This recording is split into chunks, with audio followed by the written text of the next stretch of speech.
I always say like a foundation of a friendship is the most important place to start. You're listening to Good as in the Details. I'm Gwendolyn Dolske. And I'm Rudy Salo. And this is the podcast where we use philosophy.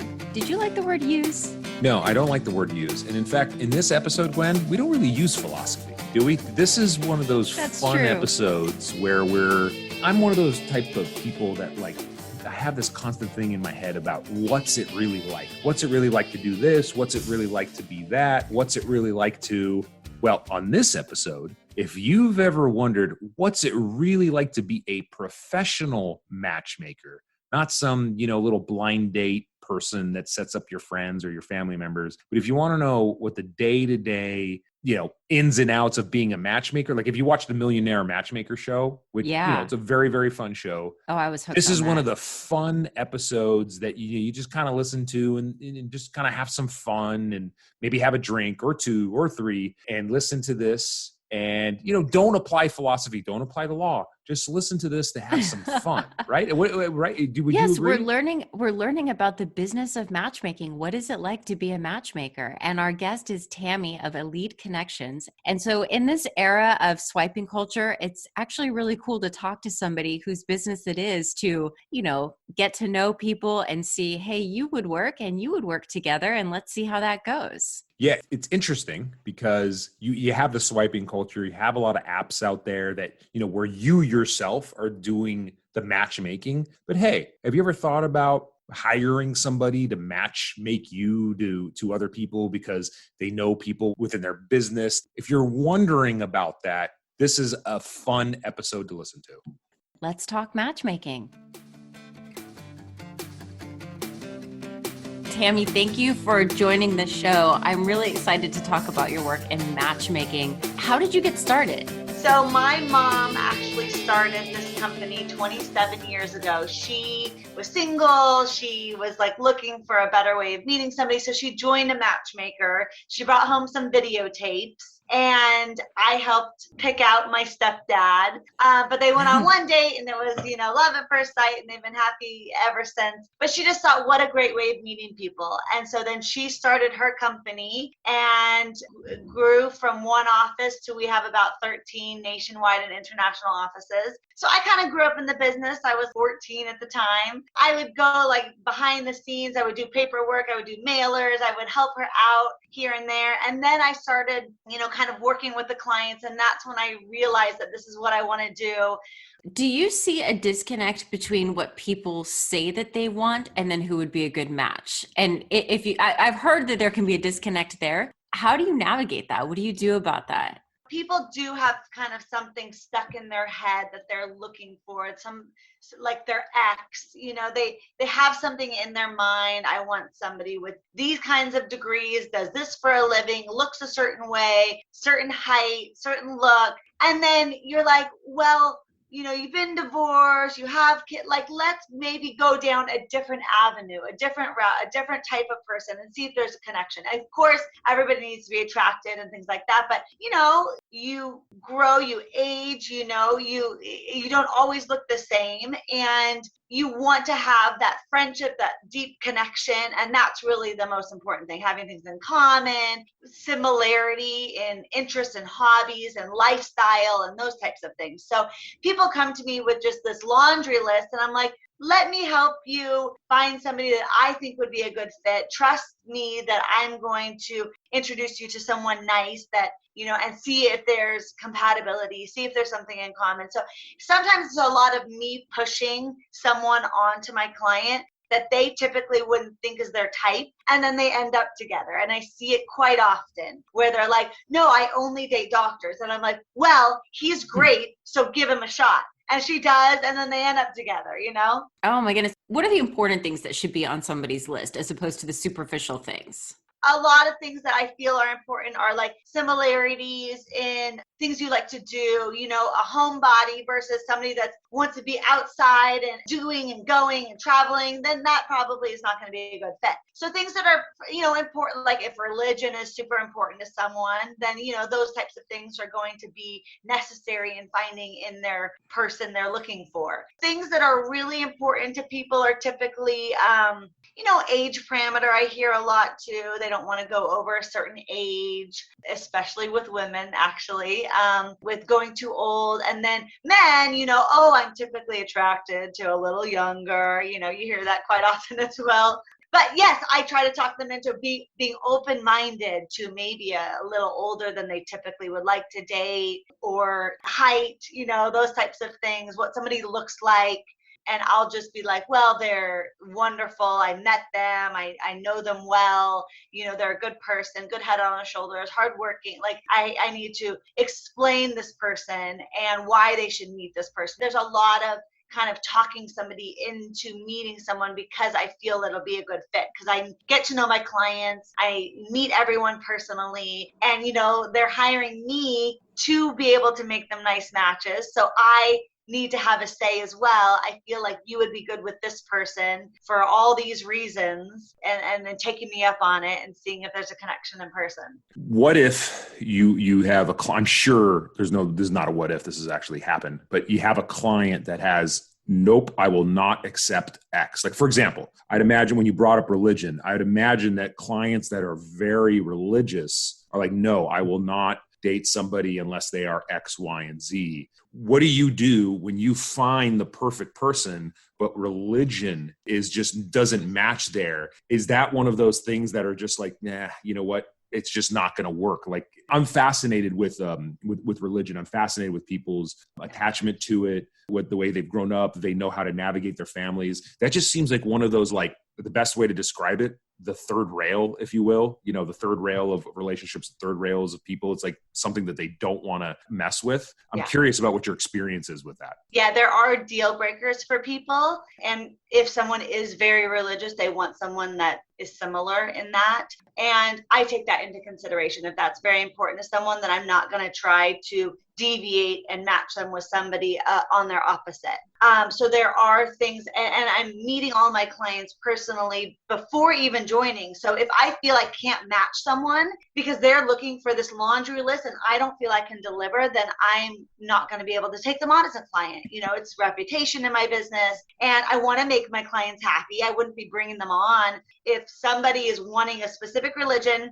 I have all religions across the board. I want somebody within this location, and they have to look a certain way, and they have to have a PhD. And if it gets too specific and I don't feel I can help them, then there might be a problem. Most of my clients, yes, they might be looking for something in same religion, but if it's open, like other avenues that I'm able to make a matches, and it's not super specific, then it's not going to be a problem. How does somebody react? And I'm guessing it's rare, but maybe not that rare. How does somebody react when you say, sorry, I can't take you on as a client? I think they appreciate that I'm being honest. It might open up their eyes a little bit to, oh, maybe I need to be more open-minded. I was wondering the same thing, Rudy. What happens when you go to the matchmaker and the matchmaker's like, nope.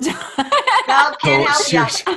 Seriously, I almost that wonder, would cause some serious reflection, right? You'd have to back up and really do some journaling or something. Right. I'm actually almost wondering, Tammi, curious. Okay, you've told them, I'm sorry, I'm not the person from you. They go, they reflect. Have you ever had somebody come back and become more open, and have you been able to successfully place them after they've taken that time to reflect? I have. I've had somebody come to me and I was just like, I cannot find you the Jewish doctor in New York that's under 39. So then, yes, they've come back. Okay, you're right. I get it. I was being too specific, and I'm looking for a needle in a haystack. So let's broaden the search with my age, with what he does, with education, this and that. So yes, I have had people come to me, come back around and okay, let's try again. I got another question for you. And I'm sure, Gwen, you were going to ask this in any of that, but what I'm fascinated by is what you do, this matchmaking, and the fact that you learned the trade from your mom. And so sounds like this all happened pre-internet, right? I was thinking the same thing, Rudy. I was totally when we just talked about the gig economy and how some things are automated. And I'm just so curious about this human element to something that they've tried to fast track, right? And make an internet thing. I mean, Okay, go ahead, Rudy. This is great. We're on the same page with this totally. we are. I mean, think about the knowledge that her mother has had and she has, like pre-internet, post-internet. And I'm a history junkie. I take everything like within a historical context. I'd love to hear your thoughts about what it was like before. What were the early days of the internet? What your reaction is to Bumble, and your thoughts on the differences between those dating websites and what you do. I'm a history junkie, so please indulge me. Yeah, so when my mom first started, we mailed everything. We mailed profiles and it was like, took forever to get anyone to respond. What we have now is so easy, just emailing and, being able to virtually chat with someone. I mean, so much has changed, especially through COVID. I did have a lot of people dating virtually, getting to know each other until they felt comfortable, and then maybe meeting for a park date or a walk or a picnic or something like that.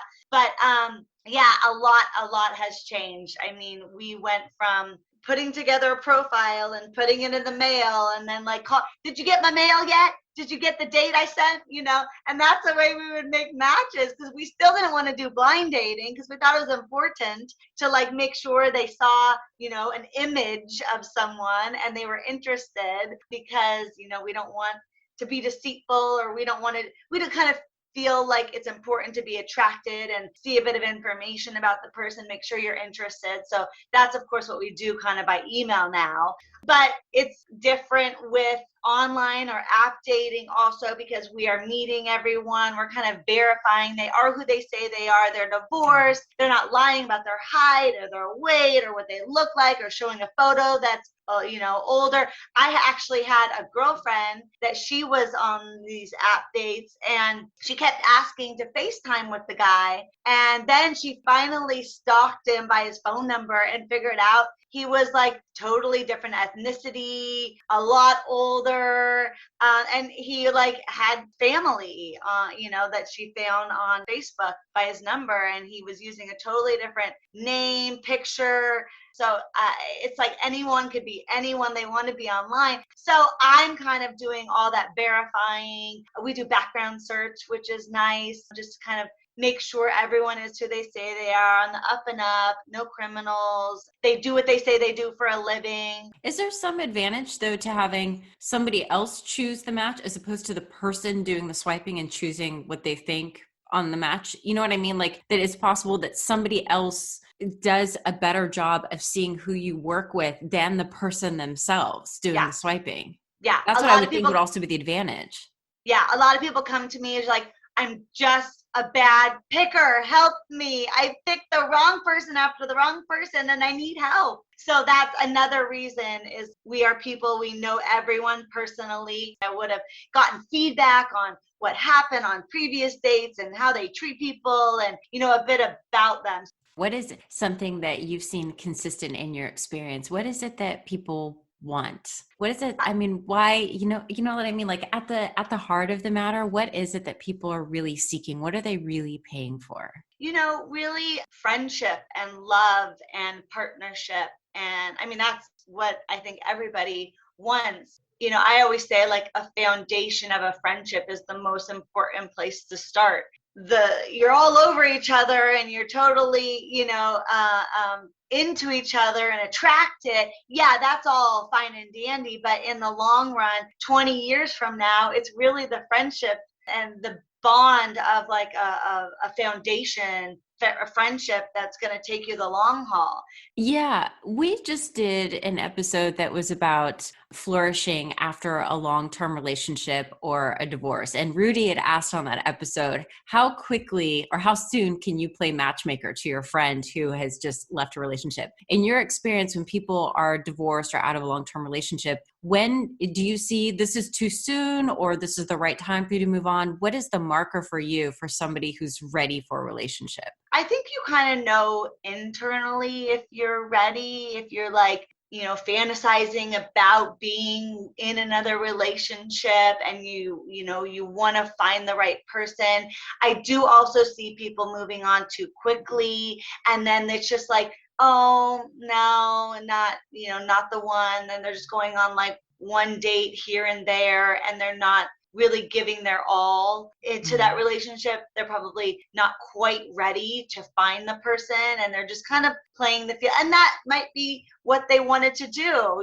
Maybe they just wanted to date. For the most part, people that come to me, they're typically ready. They're ready to find someone. They have been kind of going out with people here and there, or their friends' introductions, or maybe they did the kind of online meeting here, and they're like, I'm really, really ready. Like, all this was games, and I'm not into it, and I really want to find the right person. Have you ever taken on, whether men or women, taken them on because, they said they're ready, or they're committed? Turns out that they're not, or like, somebody's just playing games.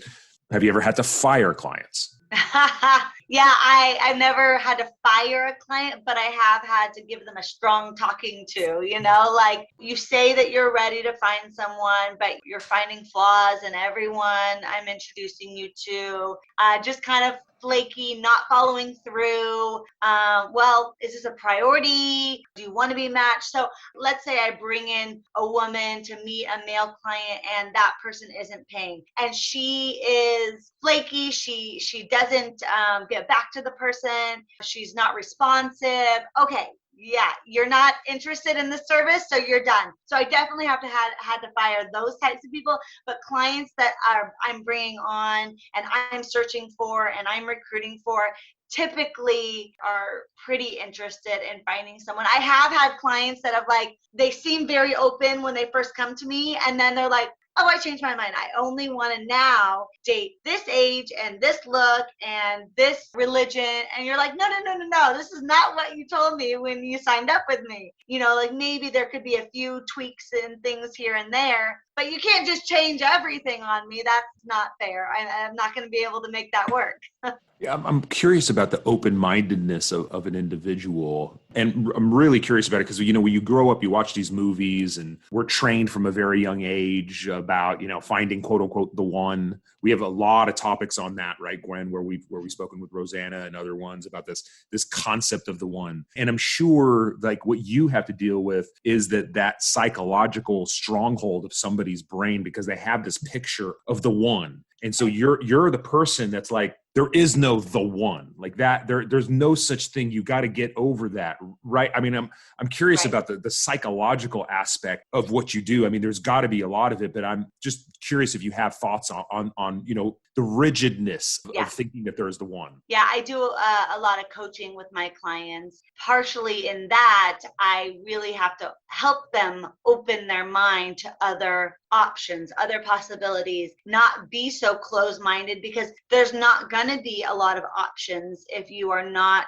more open-minded with what I am able to search for you. And so, do you want a pool of 5 people, or do you want a pool of 500 people to be able to search through and make nice matches and meet them, see if there's a connection? I think with swiping culture that's made people more calloused, because it's like you can just always find somebody else, as opposed to, let's say, our grandparents. It's like that was your future. You met the one. You didn't just throw away a possibility because there wasn't that, sea of people. There's always somebody else. But with swiping culture, people, I think, are more ready to dehumanize people, not look at them as, not give them the same grace that you would give your friend, right? So all of us have friends where we know our friends are not perfect, they're flawed, and we love them because of their flaws. We don't just throw them away, but we don't give meeting people for dating the same kind of grace. Right. So I think something that you said maybe hit what Rudy and I were asking about the internet, or the swiping versus you, is that when people come to you, the intention is already there for a match, as opposed to dating, which is the endless boredom, the swiping. So if somebody's paying for a service, they really already are. Like, that's something that would be similar with all the people in the pool, is that everyone there is paying for a service, which means that the intention of actually matching with somebody is different than the boredom with the swiping. Right. So whoever you put together, they already have that in common. Right. I totally agree with the swiping in the apps. There's like somebody, I'm looking for somebody better, somebody different, somebody else, to talk to. With us, we only do one match at a time. We're not going to make multiple matches. Give your all to this person and see what happens, and then we can move on. But we have hold time for that very reason, where we're just like, yeah, you don't want to waste your time. You want matches. I know, I get it. But like, you also want to find the person. So if you are meeting 2-3 people, how much focus can you give each one of those people? So we always just do one at a time. You see how it goes with that person.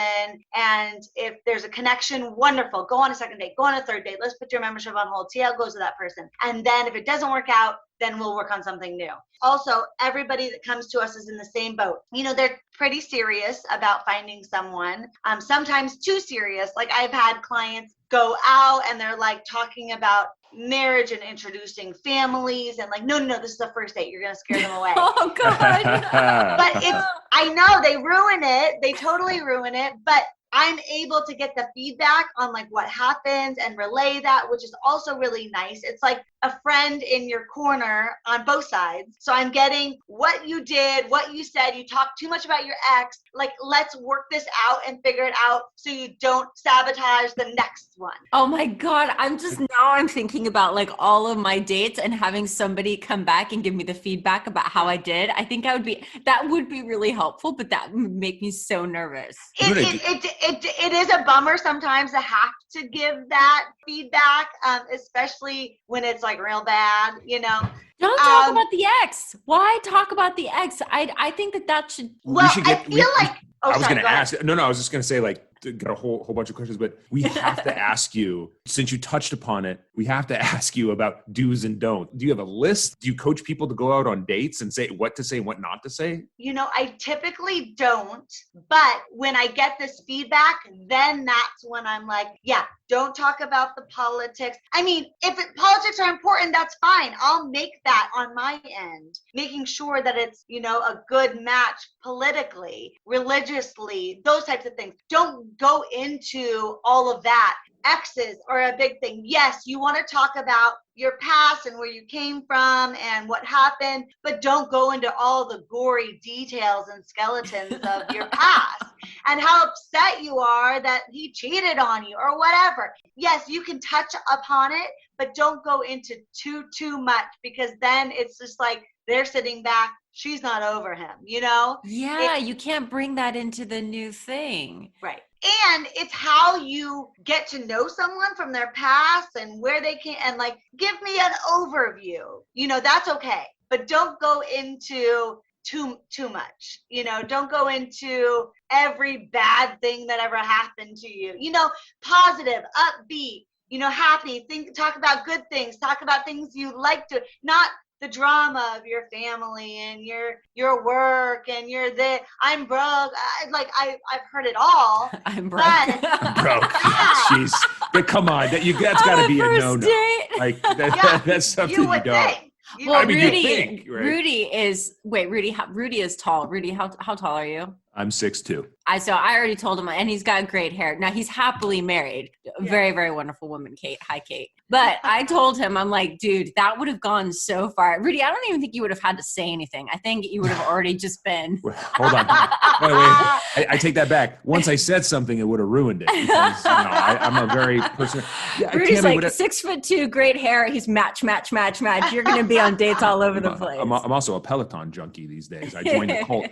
Tammi, I got a question, and it struck me, and I'm glad you did bring up my wife, Gwen. I got lucky. I got set up by a blind date. Now, the circumstances of it, we don't have the time to get into it. They were kind of odd, but I just thought about something. Like, what you are in a way, Tammi, is you're a blind date type of a person. You're like, okay, wait, I know this person, right? Because they hired me, and I know these other people. I think they would be perfect together. And then you're able to get that feedback. Like, the benefit of the blind date, of being set up by a friend or family member, is they already know you. They kind of already know this other person, and they set you up, and you can get that feedback back from it. But I'm just curious, is that another way of thinking of some of the services? You're like, yeah, like, we're a professional blind date service. Yeah, I kind of feel like I'm friends with my clients and then I match my friends together, but I'm not going to be mad if you don't like my friend. It's going to be okay. But yeah, I feel like that's one reason why people, would come to a company like ours is the personal touch, the knowing everyone, them making those matches based on, I know you and I know her, and I feel like you guys would be a good fit for all these reasons. And then if you're not, okay, that's okay. But maybe we could get down to the bottom of why it wasn't a good fit or what happened there. And then we can make better matches. And I've had people like, oh, they're open across the board. And they're like, well, I really enjoyed meeting women that are from Europe. I feel like we just have a lot in common. I'm very well traveled and they're very well traveled and they're open to picking up and going. So like they've had something ding inside them that like, I feel like I've been having a good connection with this type of person and like, let's continue this direction. What is a good question for the first couple of dates to ask somebody to really get to know them? Their passions, what they like to do on a regular basis, what they enjoy doing, where they see themselves a few years from now. People that really want to have children, things like that. Like you want to get down to those important things. What's a good first date? Is it coffee or stay away from drinks? Like, would you suggest staying away from alcohol? I think a drink is fine. One. Okay. A lot of our clients do dinner and a drink. We have had a lot of clients just through COVID do a lot of picnic dates and take a walk afterwards at the beach or a park or whatnot. But yeah, we do have we do a lot of just dinner dates with a drink and sit down for an hour and get to know each other. It's not too long, not too short. We don't suggest coffee dates just because it's like a 20-minute date. Like how well can you get to know somebody on such a quick? And a lot of times app dates do things like that because you're like, well, what if they're lying about what they look like or who they are? I don't want to waste my time. You want an out. I get, but that's not this. Yeah, Tammi, I got a question since you brought up COVID. I'm fascinated, and I think I've heard this from a number of different places. Have you had any let's just call them pre-dates where you've set up two clients and they're just on Zoom because of COVID? Maybe somebody was exposed, but they still want to meet somebody while they're in quarantine. And is that the wave of the future? Like, what's wrong with like having an initial discussion over Zoom so you could see the person, you can see if you can have a conversation. Maybe you can even have a cocktail. Maybe you can watch a TV show together. I don't know, but is that going to be incorporated to matchmaking on a permanent basis? Yes, we have had a lot of clients meet virtually, FaceTime, Zooms, where they were kind of having a date that way. They were talking, they were having a drink together, they were making dinner together. So we did have a lot of clients meet that way, and I didn't think it was that bad because they were really connecting, and you really have to try a little harder. You have to communicate by phone and text and organizing those meetings. What is the process? And have you ever had somebody like come in to see you and as soon as you meet them, they're going to be a client? You're like, oh, I've already got somebody. Like, you're just so giddy. I mean, but what is the process? Somebody contacts you, and we'll put your information in the show notes so that if anybody's listening and they're like, I do want to do this, they contact you, and then do they fill out a form? Do they meet you in person? And then when you say database, I'm just kind of curious about the breakdown. Do you have like breakdown by ages and then location and interests? Like, how does that work? Yeah. Okay. So when somebody contacts us, they typically call us or send us something on our website with their name, number, I want some information. So then we get in touch with them. We kind of go over how it all works. Then we set up either an in-person or a virtual. That's another good thing with virtual. I haven't been having to, drive out to the city every day, which is nice. We can still meet. We can still, communicate this way and see each other. So that's been great. So we sit together in a virtual meeting. We discuss, about them, all about their history, what they're looking for, what's important to them. Then I will come up with ideas.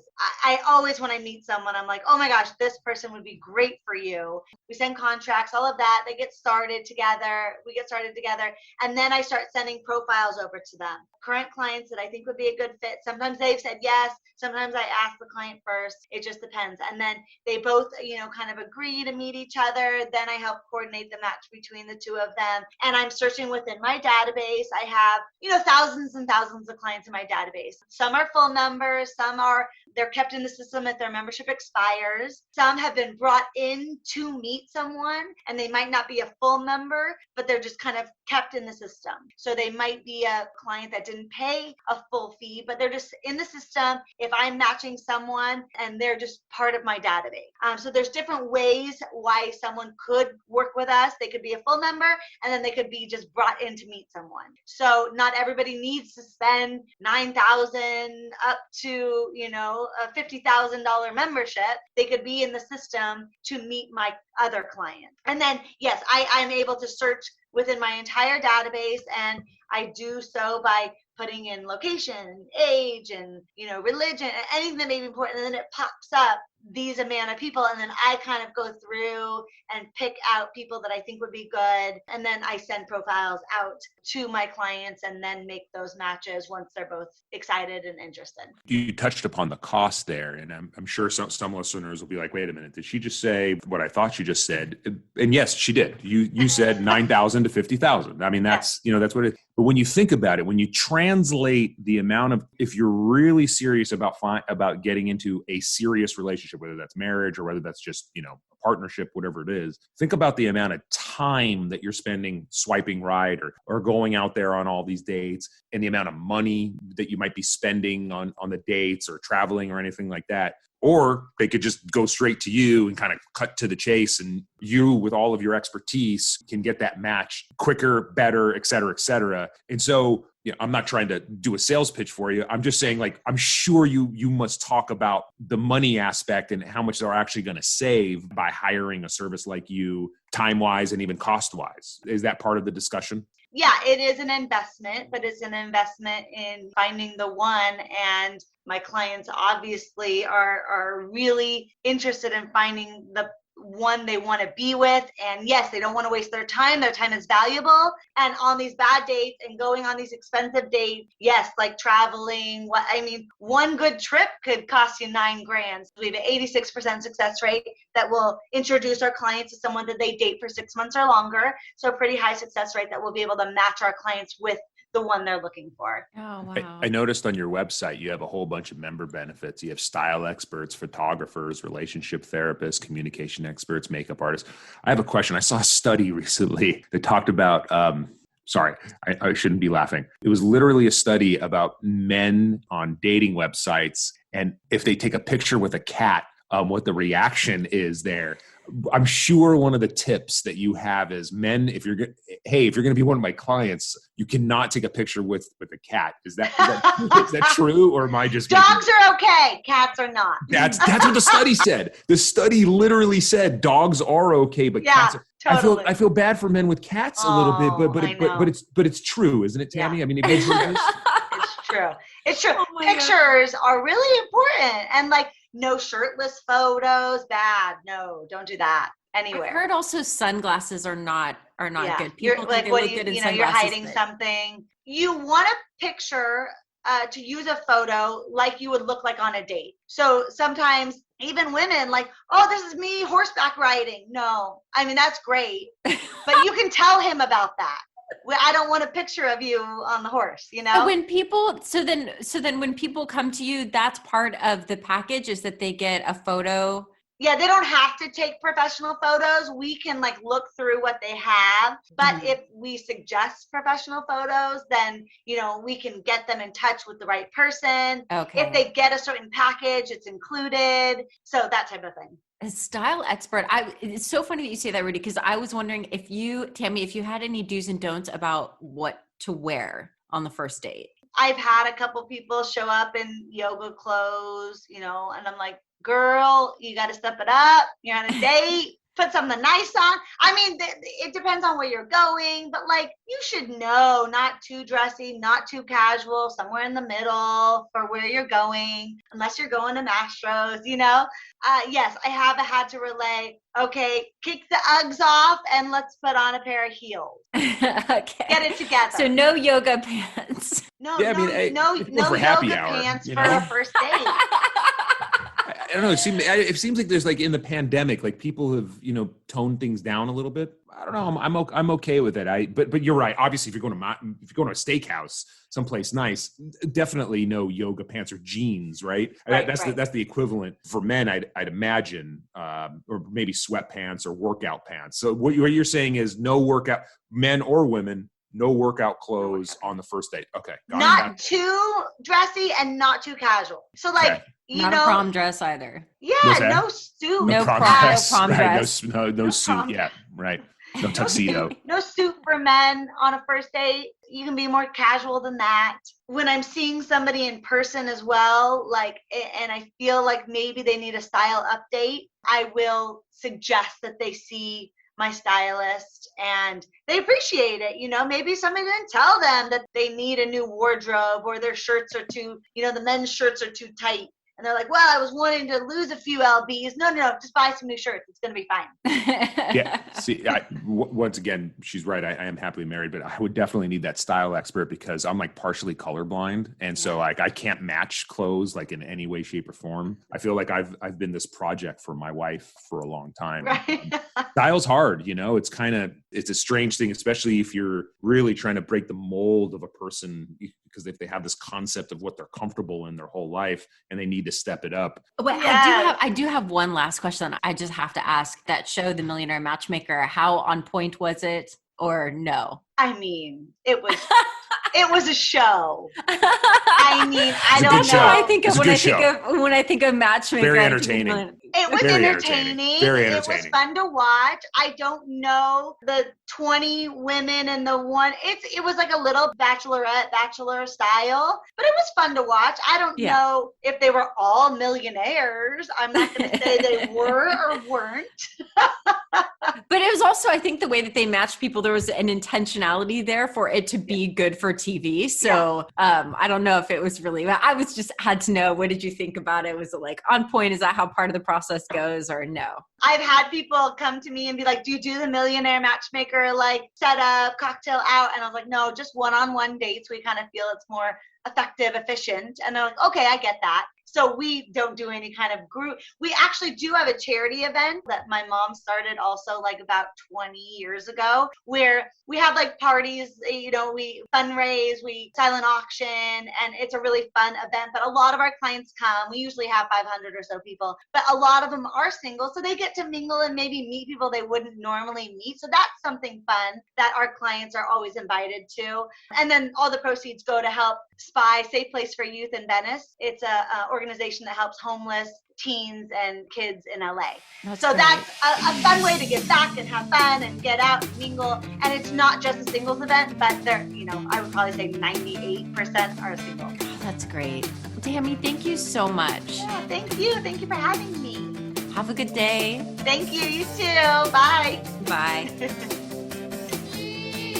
Thank you so much for listening. If you would like to get in touch, we're on Instagram at goodisinthedetailspod or email goodisinthedetailspod@gmail.com. And if you'd like to support the show, we're on Patreon, patreon.com/goodisinthedetails. And also I want to give a shout out to Shane, our newest patron. Thank you so much for your support. Okay, everyone. I hope you're lined up for your vaccines. I guess we're not hoarding toilet paper anymore.